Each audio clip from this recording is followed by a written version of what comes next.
Welcome back. Alright, so we left off at nice guys finish last, or do they? Now we're at the science of love and social support, page 28. Okay. And we're gonna read till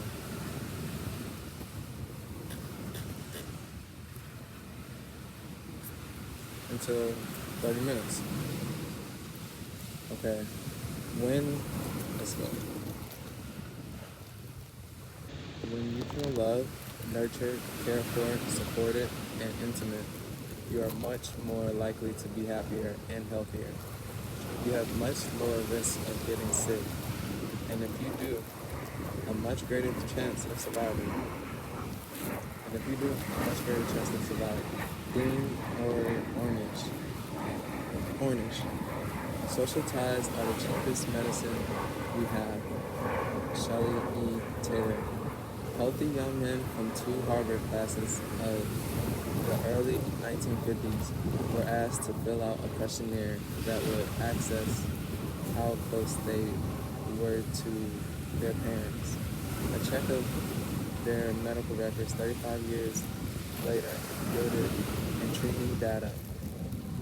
100% of the men who had reported low levels of closeness to both parents have been diagnosed in the following years with serious diseases such as heart disease and diabetes. Among those who had reported good, warm relationships with both parents, only 47% had been similarly diagnosed. In 1965, Lisa Berkman, a pioneer in the field of mind-body medicine, and her colleagues recorded the social ties, marital status, friendships, church affiliation, etc. of several thousand men and women from Alameda County, California.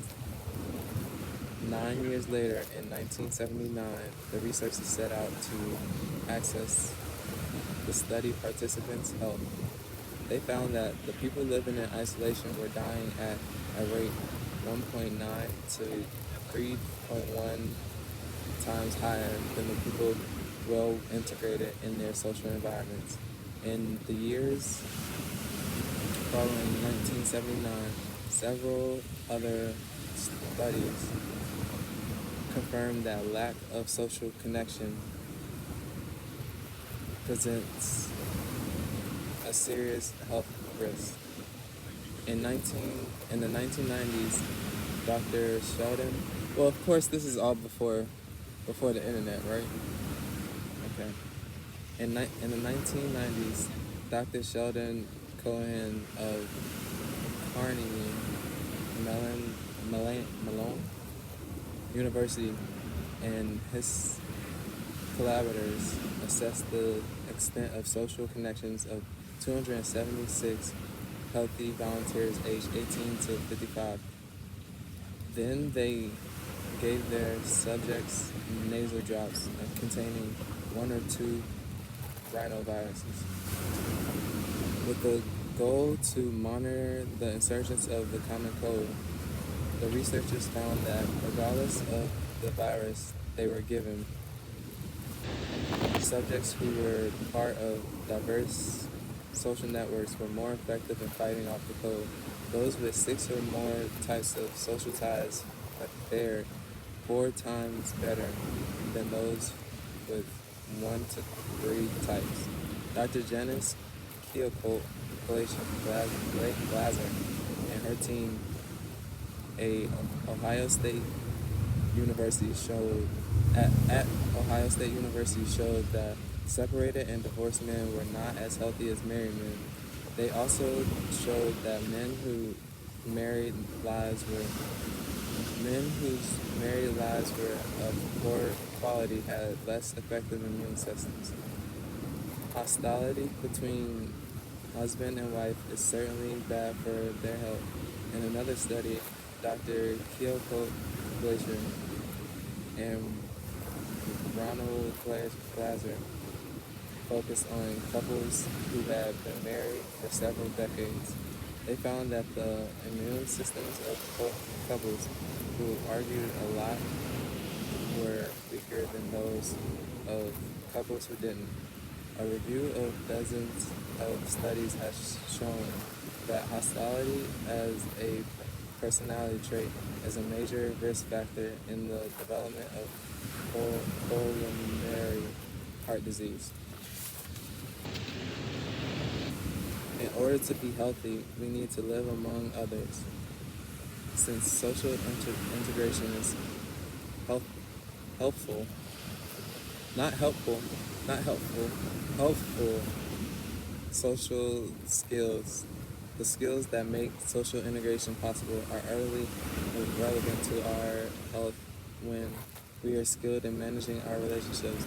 We are more likely to build and maintain a network of support, far from being just a matter of good form. Civility is also a matter of good health. Quite simply, being good is good for you. To stay healthy, we need to perceive our lives as having purpose and meaning. We usually find purpose and meaning linked to the presence of others in our lives. All the more important then that we learn how to treat them fairly, respectfully, and considerately. As we do, it becomes clearer and clearer that civility is the place of encounter between self and other, where altruism and self-interest find a harmonious way to coexist. Having relational competence is of great advice to those of us. In the second part of our lives, when we retire, we are at risk of finding ourselves isolated. During our working years, many people have to be around us who would prefer not to.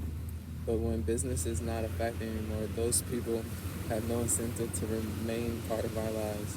If we are kind and considerate, people will want to be around us, and we benefit from enduring circles of attention and care. About the rules. Rules of civility have been around in one form or another for a very long time. They appear in the text of all religions, from Judaism, and Christianity to Confucian,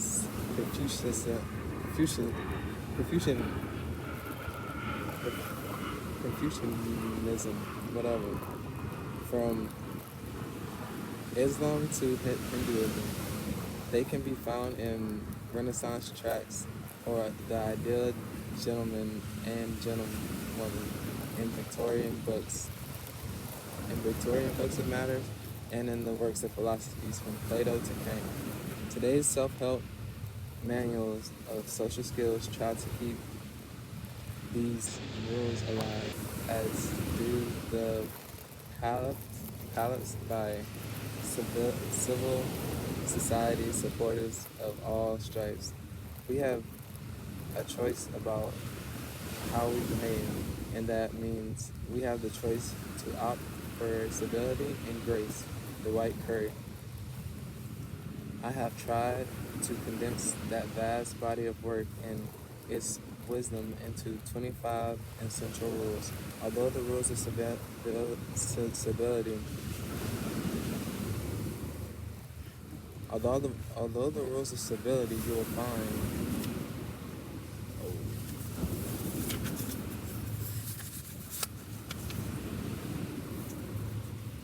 find here have withstood the test of time.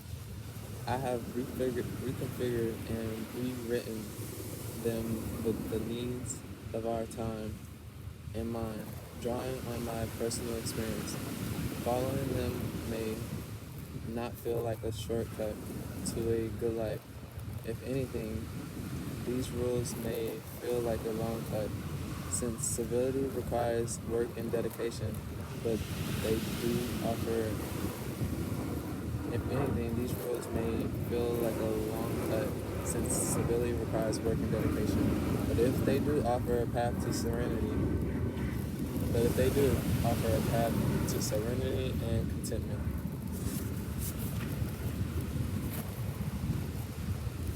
This is part two, the rules. Pay attention, number one.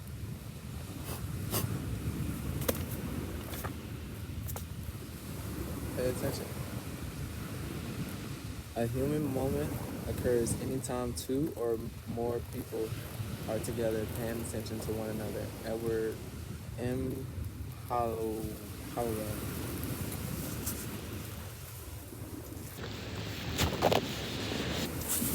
Go right there.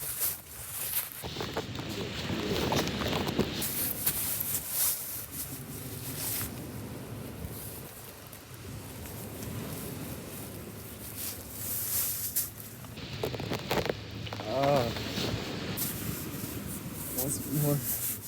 what's more better?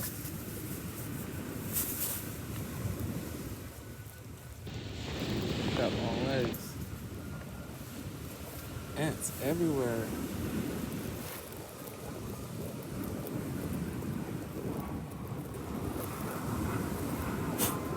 Sorry. Alright. Pay attention.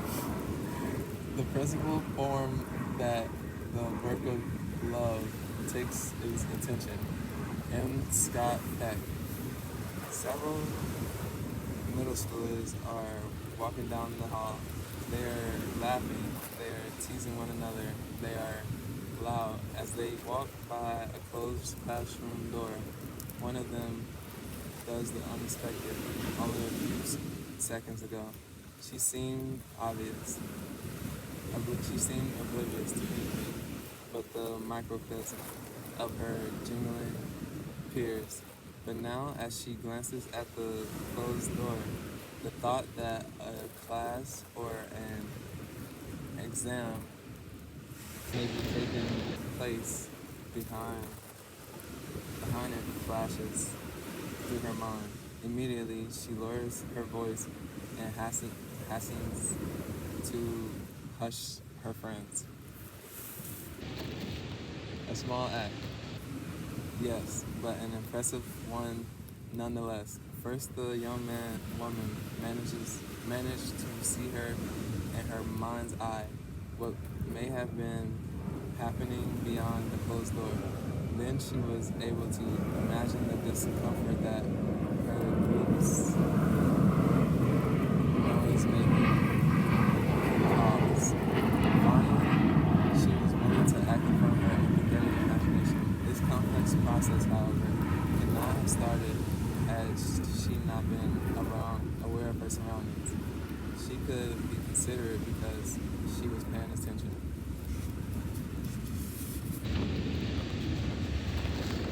Without paying attention, no meaningful interaction is possible. Our first responsibility when we are with others is to pay attention, to attend to. Etymology tells us that attention has to do with turning toward, extending toward, stretching. Thus, attention is attention connecting us to the world around us. Only after we notice the world can we begin to care for it. Every act of kindness is first of all an act of attention. We may see a coworker in need, word of encouragement.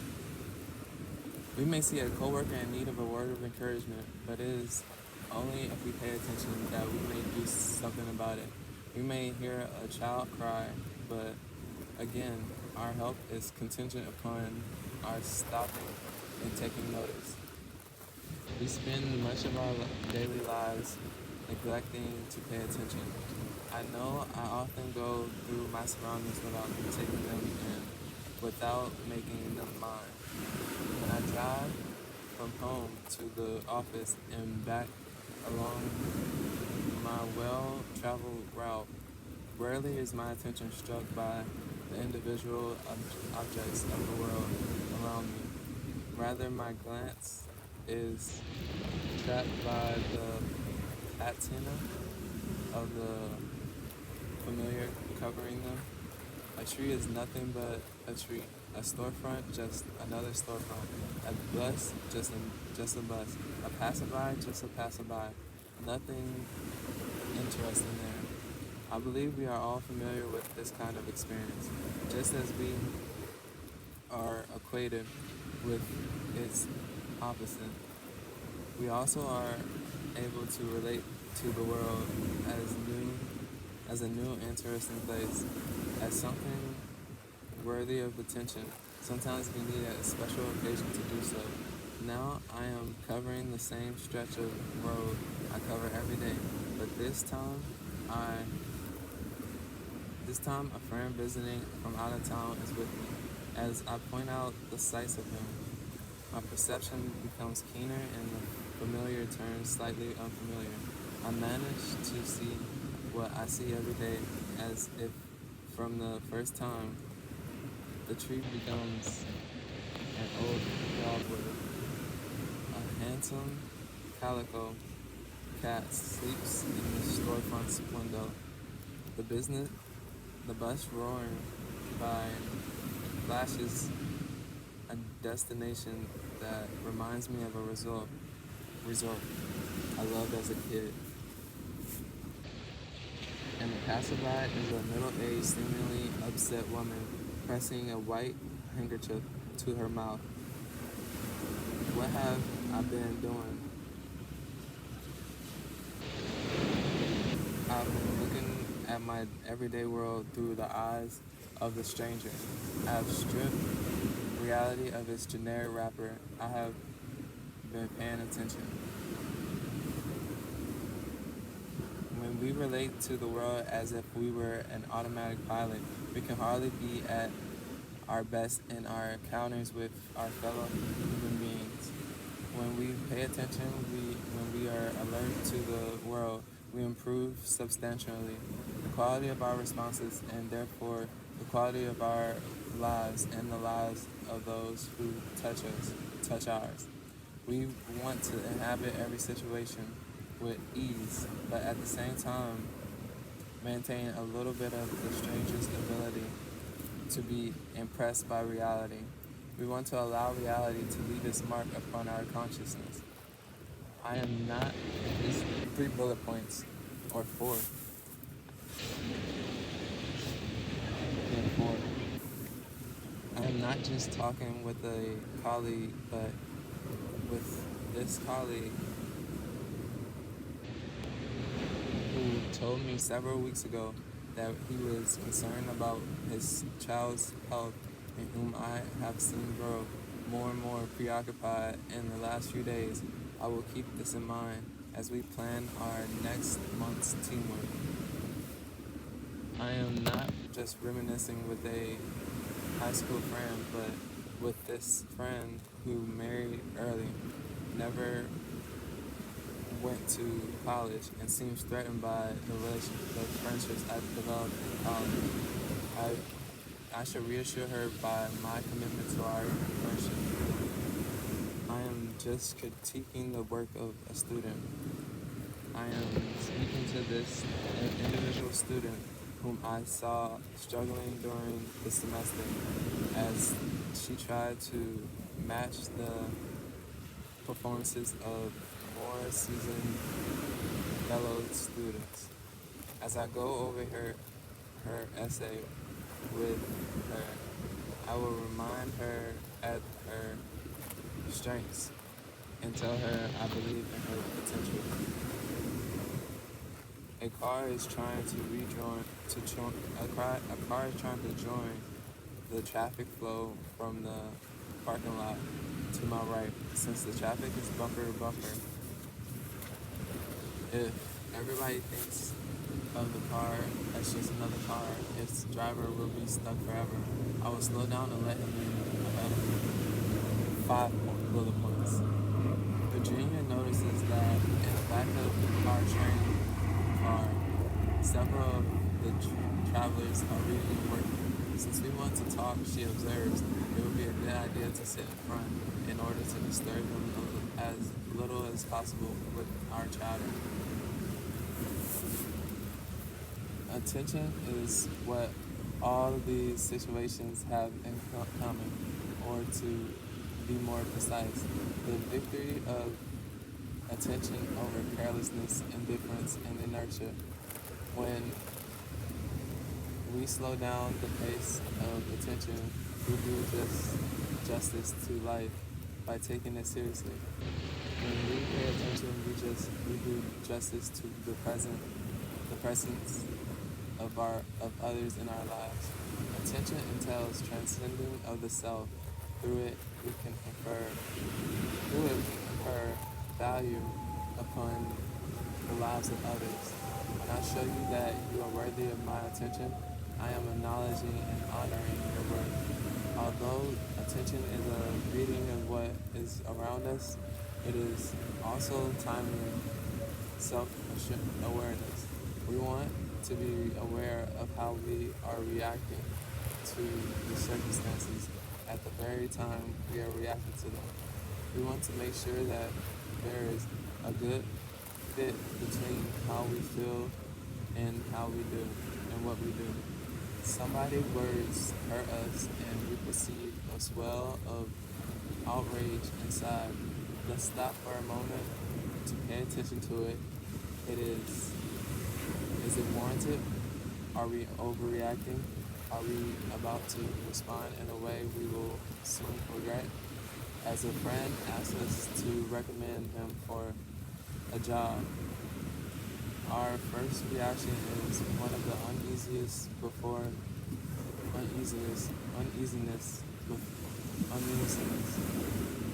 we do anything else, it's a good idea to pay attention to why we feel that way. It is because we honestly believe he is not a good candidate for the job. It is because we resent this good opportunity. It is a mixture of the two. Attention looks two ways, outward and inward. As it checks the world, it checks our souls. It's up to us to put to good use its exhaustible wealth of information. When we manage to do that, we are at our best and live life to the fullest. Salt and pepper. When I teach my courses on civility and manners, I tell my students we are eating together in the university cafeteria and I ask you to pass me the salt. What do you do? The exchange that follows that question usually goes like this. I will pass you the salt. Answer student A. Somewhat puzzled by having to state the obvious. What else? I press. That's it, he replies. What else? I press. That's it, he replies. You ask for the salt and I'll pass you the salt. What else? I insist. She insists. 15 seconds of silence. Then a tentative answer comes from student B. I'll pass you the salt, the pepper as well. Yes, I reply. That's what we find in books of etiquette. Salt and pepper always travel together. The books, however, neglect to tell us why. You tell me then the reasons behind the rule. Student B is ready now. I will give you the pepper as well because you may need it later. That's indeed part of the rationale, and that's where ethics intersects etiquette. You, I tell student B, will be thinking of a need of mine that may or may not become apparent. By doing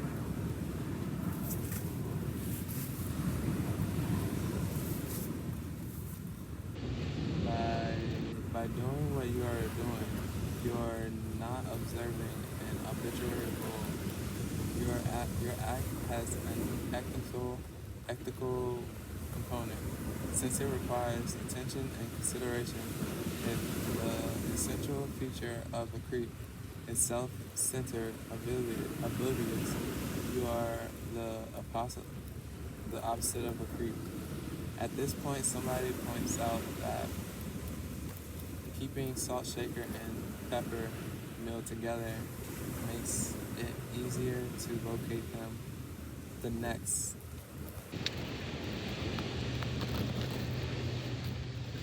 the next, easier to connect. The next person who needs them will have to will not have to chase them around the table. By following the rule, then I conclude we show consideration for people we don't even know. The students are intrigued by this unveiling of implications.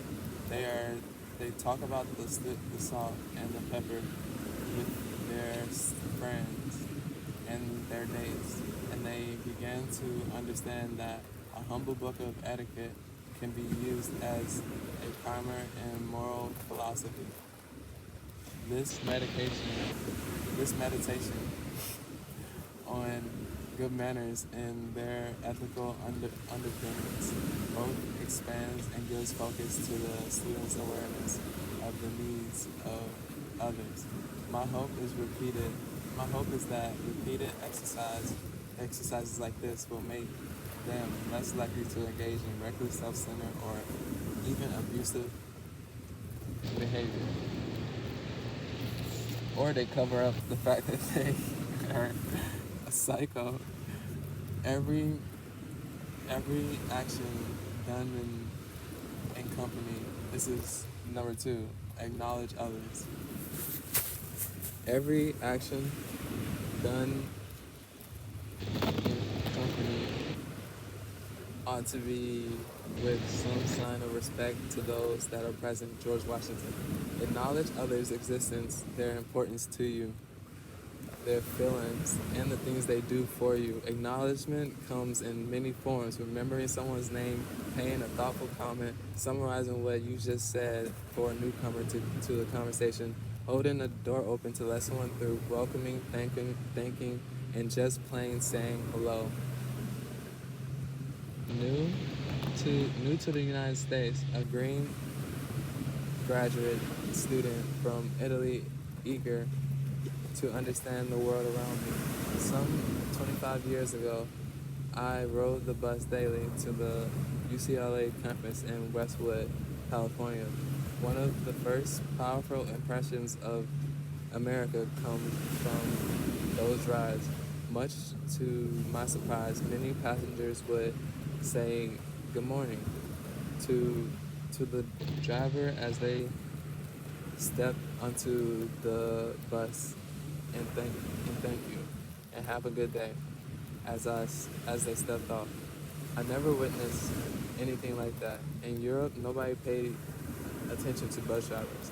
When I lived in Milan, they had been for me nearly indistinguishable from the machines they drove, almost like another anonymous mechanical part. But on those blue buses of Santa Monica Westwood Line, thanks to my fellow passengers' acknowledgments, I started to really see the drivers as persons. The ability to look past the job at the individual as an American skill. I would continue to learn in the next several years. A simple hello or good morning is the most basic form of acknowledgement. Every day when we arrive at our workplaces, we greet our coworkers as a rule. We don't infuse our greeting with particular intensity. There is nothing there is no need to by saying good morning to Sharon and Rebecca, the secretaries in my department at the university. I automatically acknowledge their existence without voicing the thought. I'm telling them you exist and this matters to me. I am also saying I know that you monitor as I do. Our relationship rests assured that as far as I'm concerned, you and I are in reciprocal good standing. Whenever we are with others, we rely on a system of obligations and expectations. If one morning I failed to say good morning, my omission would beg an explanation. Sharon and Rebecca might wonder whether Something they did caused the unexpected change. My greeting may be more cheerful one day and less another, but it always performs its crucial job. A greeting is a minimal yet meaningful conferral of honor on a person for just being a person. With it, not only do we acknowledge and validate, but we also put an ease and wish well. We announce that we intend no harm and express our concern for the well-being of others. As we do so, we invite others to look upon with look upon us with the same benign disposition we have we have toward them. This is the stuff civility is made of, and yet we often play the game of invisibility. We see someone we know coming our way, but instead of saying hello or even just nodding our acknowledgement, we proceed as if that someone were invisible or we weren't there. There's a glimmer of acknowledgement in a fleeting encounter or burdensome. Are we shy? Are we lazy? Are we prey to misguided pride? Are we so goal directed that we won't bother with anything that doesn't advance our progress toward our goal? Whatever that may be, our, our, our souls shrieking beyond repair. Are our souls shrinking beyond repair? We can't feel gregarious every moment of our lives. At times, we will be toward inward, unavailable to others, protective of our space and frame of mind, and that's all right. That's what I'm talking about. I was about to say that. Sometimes we need that to recharge after the great expenditures of physical and nervous energy required by today's life. We can, however, do without the invisibility. It is insecure and petty. Let's at least nod each other into existence. And let's not play another game either. That of waiting to be acknowledged before acknowledging in turn. I hope that we will always have enough self-esteem to feel that being first in greeting doesn't entail loss of face. The three strikes of incivility. As Judy waits,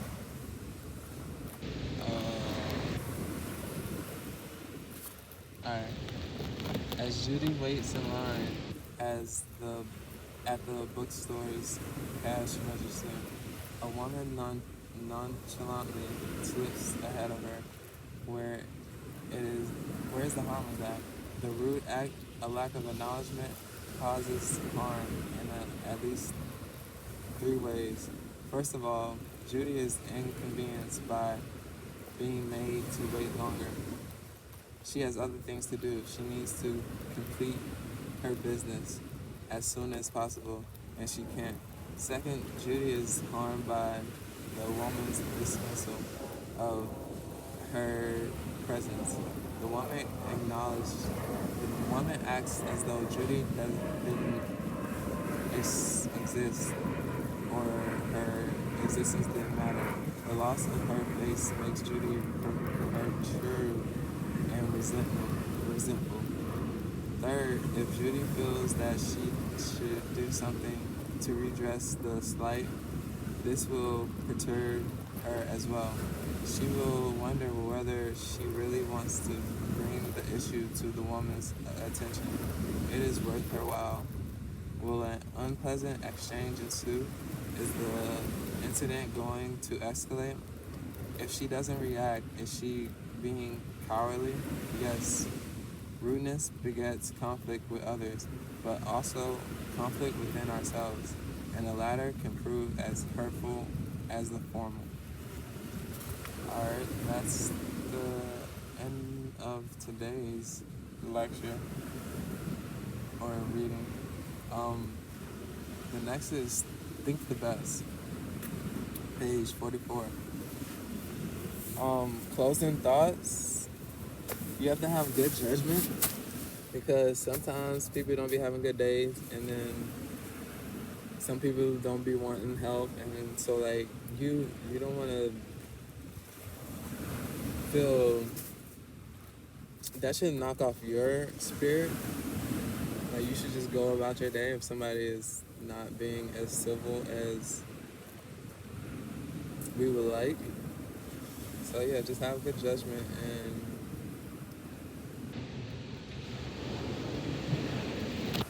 acknowledge people. That's a big one. Acknowledge what people do for you. Acknowledge what like all the encouragement that they bring. Acknowledge and give people their credit. Like a simple nod is good in public and stuff. So yeah, I agree. Have a good Saturday. I'm about to. I can't wait to get into. Can't wait to get into the water. All right, deuces.